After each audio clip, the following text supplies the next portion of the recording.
we have to understand that every one of us has unique greatness within us.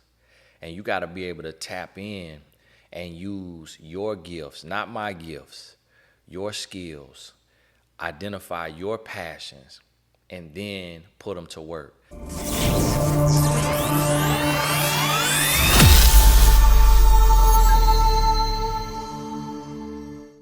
Hey, Tony Gaskins here. Welcome to the study. Now, this is a solo episode, and I want to talk to you and help you understand where I'm coming from when I talk about the study of greatness. And the goal for this podcast is for me to go to people who inspire me. It's not something where people are writing me and saying, "Hey, can I be on your show?" I'm hand selecting, hand picking people that I'm going to talk about greatness. Now, when you think about greatness, what do you think about? How do you define greatness?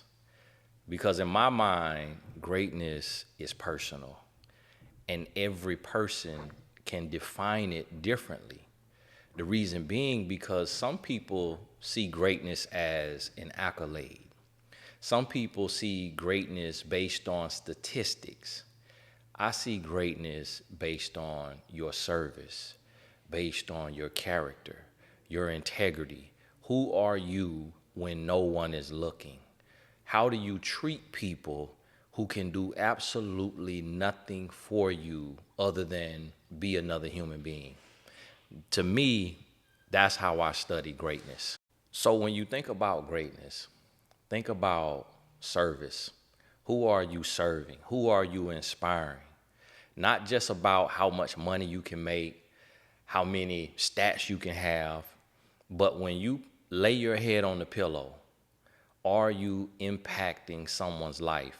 And the thing about it is sometimes when we think about reach, when we think about access, when we think about legacy, we think about it on a large scale, like in the corporate world, or in your game if you play a sport, in your industry. But your greatness really starts with who you are impacting directly. If you have a child, that is your number one priority because you brought that child into the world without his or her permission. So just impacting that child's life, you can be changing the world because you can teach that child what integrity is, what character is. And that child can grow up to be a person that reaches millions. That child can become the president of the United States. That child could become one of the greatest speakers, writers, athletes, all because of your influence. So a lot of times we don't value our daily inputs. And we look at life in a way that we'll make ourselves feel insignificant, thinking that we don't matter. Now, here's a question. We look and we ask ourselves often, who am I and what do I bring to the world? What we don't realize is that there is no difference between the people we look up to and some people even idolize than you. That it really comes down to putting one foot in front of the other and using your natural gifts to impact the world. That if you can take your gift and you can touch the person right next to you, one person can turn into 1,000 people, and 1,000, 10,000, and 10,000, 100,000. So really the greatness that we are chasing is within. And if you look within and you start to walk in that greatness, you'll be surprised when you look up how many lives you have touched and changed. So understand this. As you are evaluating the life of other people, don't get caught up comparing yourself to everyone else and looking at what they're showing you, the highlight reel, up against your behind the scenes. So you're counting all of your flaws, but then looking at all of the perfection of everyone else. based on what you see through Instagram or YouTube or Facebook. Understand that there is no difference from one human to the next other than who is willing to be made fun of, who is willing to be critiqued, who is willing to be judged, who is willing to take a chance to do something that other people may not understand. I have a quote that says, "You can't expect them to understand your grind if God didn't give them your vision." So when you think about making that post, starting that company, writing that book, going on this world tour, whatever it is that's in your heart, when you think about doing that, and then you think about the critics and you think about the people that's going to say, "Oh, you're doing too much. You're trying to do too much. You're trying to be something that you're not. You're dreaming too big. Oh, you need to scale it back." Right in that moment, that is the deciding moment whether you choose to be average or to be great. You get that choice. So understand this. For me, I look at people and I don't judge people based on their money. We live in a world that everything is about money. That if you make $1 million or if you're a billionaire, all of a sudden you're a guru. That if you got money, that everything you say is golden. That's not how I look at people. That's not how I define success. For me, success is, who are you on the inside? Success is, how do you treat your waiter at a restaurant? Success is, what will your spouse and your children say about you? If you have those things in your life, what will they say about you when it's time for you to leave this earth? That's what matters most. You can see someone who has a lot of money, but you can tell that they have no peace. That's not success. You can see someone who has a lot of money, but you can tell that they have no integrity. That's not success. You can see people who their whole goal is how much money they can make, and their self-worth is determined by their net worth. In my opinion, that's not success.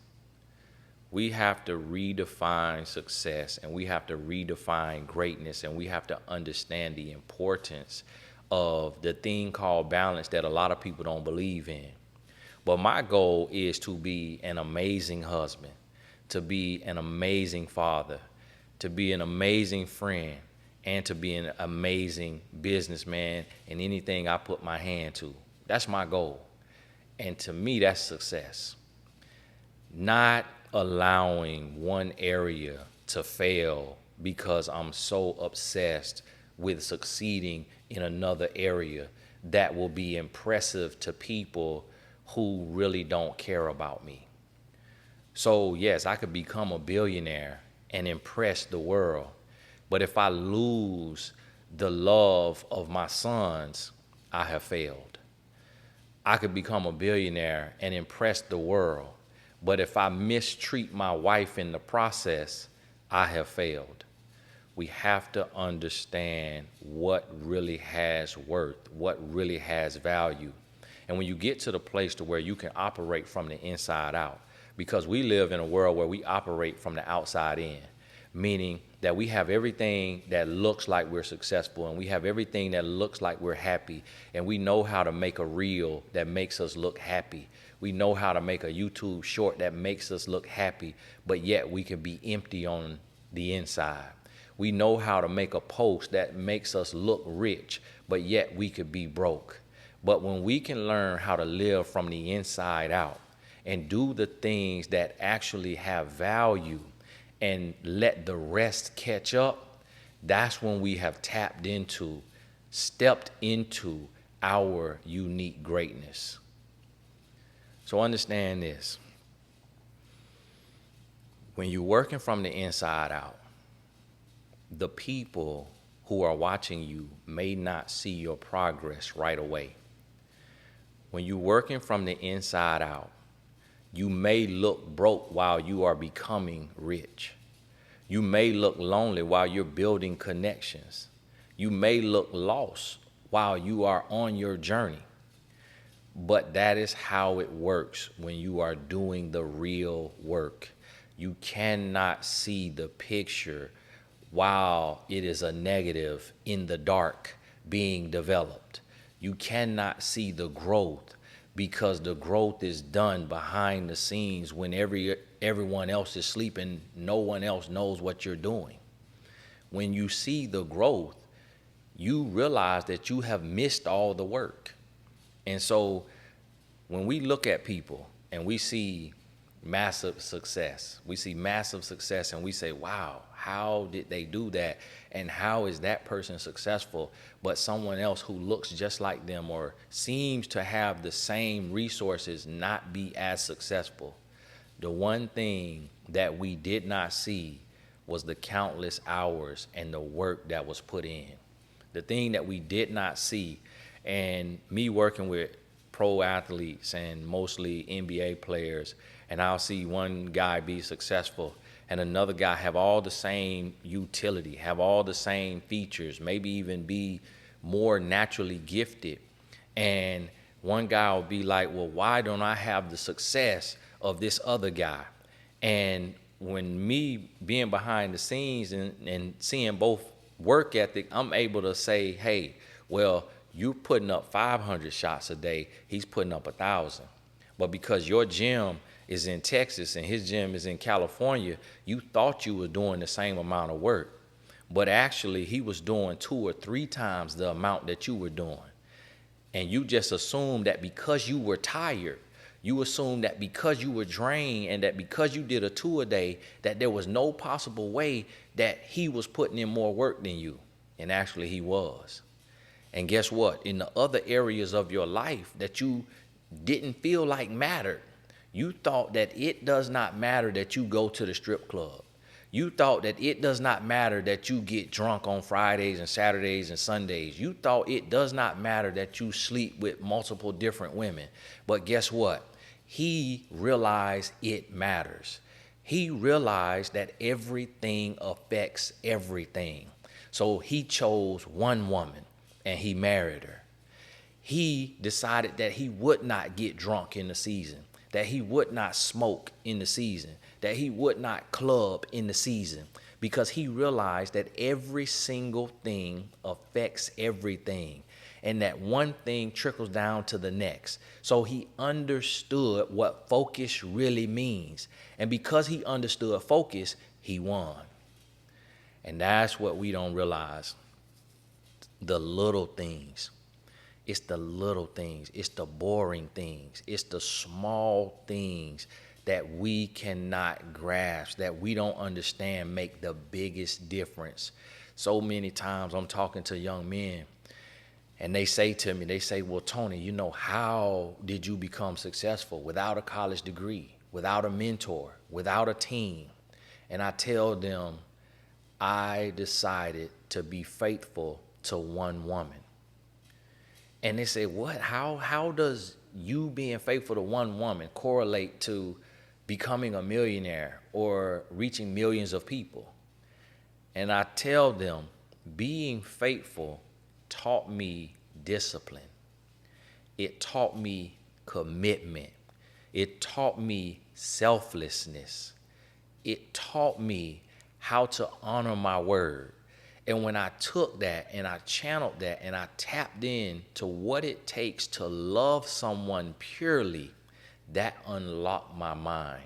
That broke generational curses, because we are raised to be manipulators. We are raised to be takers. We are raised to be liars. We are raised to get ahead at all costs.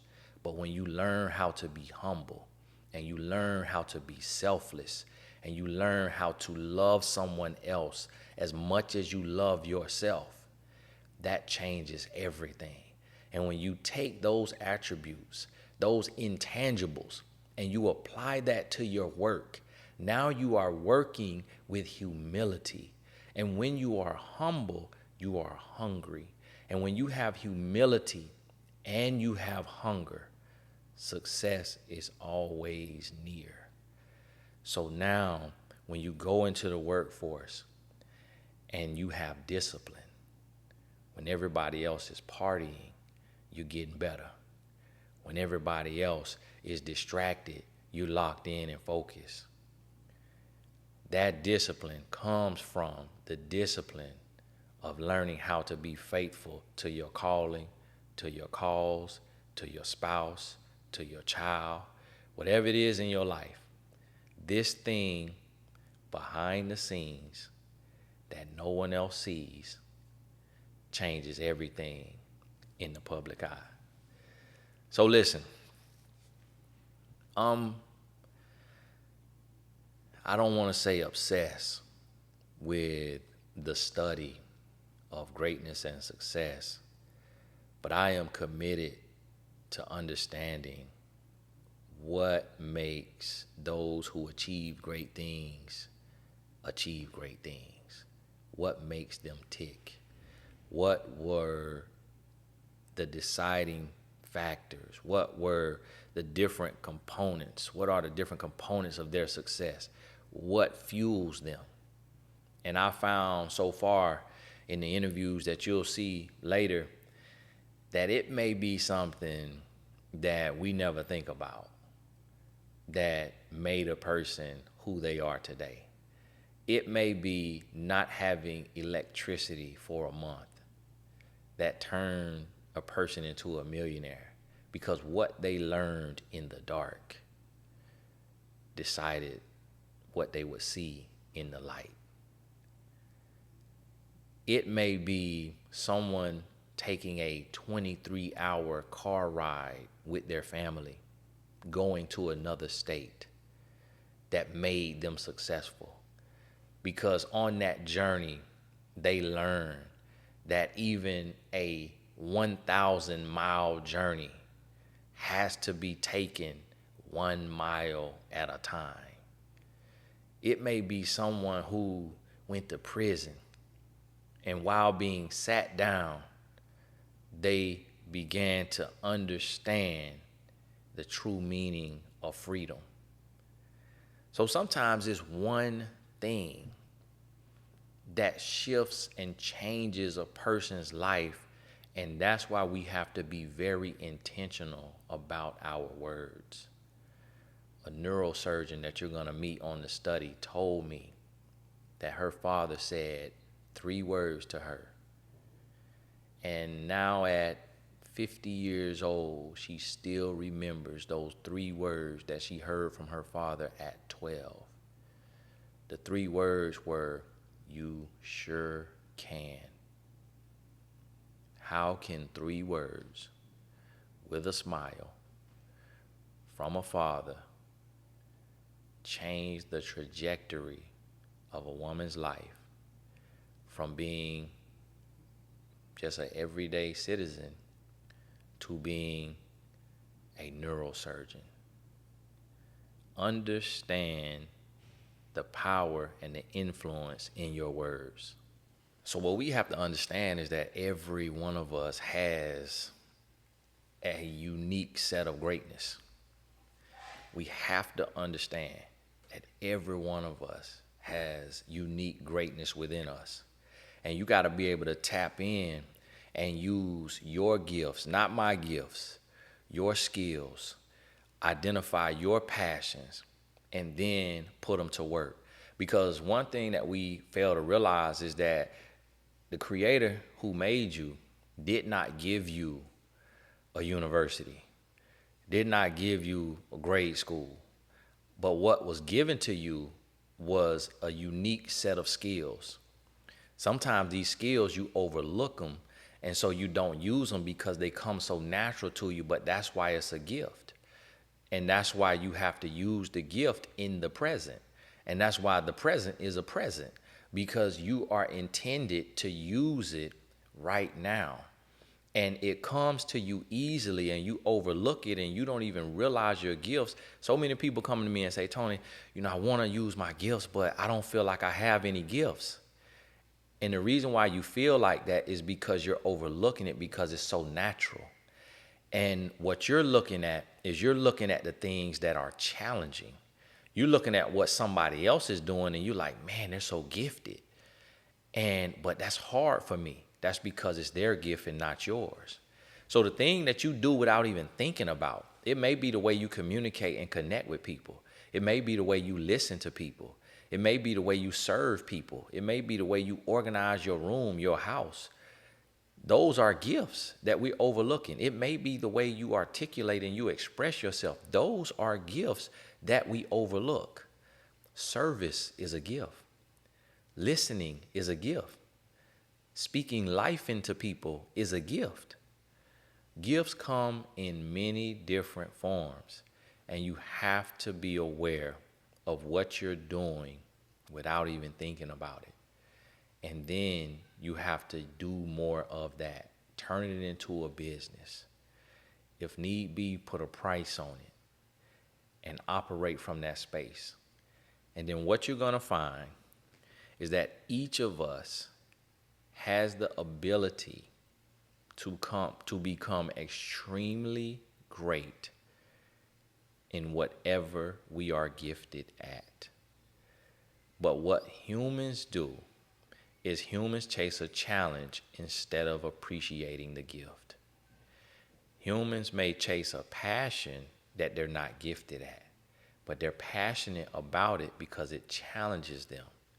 Instead of using the gift that comes natural to build a business and make money, and then taking that profit and investing in developing the skills in the other areas that you're passionate about. Sometimes your purpose may not be your passion, but you can become passionate about your purpose. When you understand that, life changes. Sometimes your passion may not be your purpose, but you can become passionate about your purpose.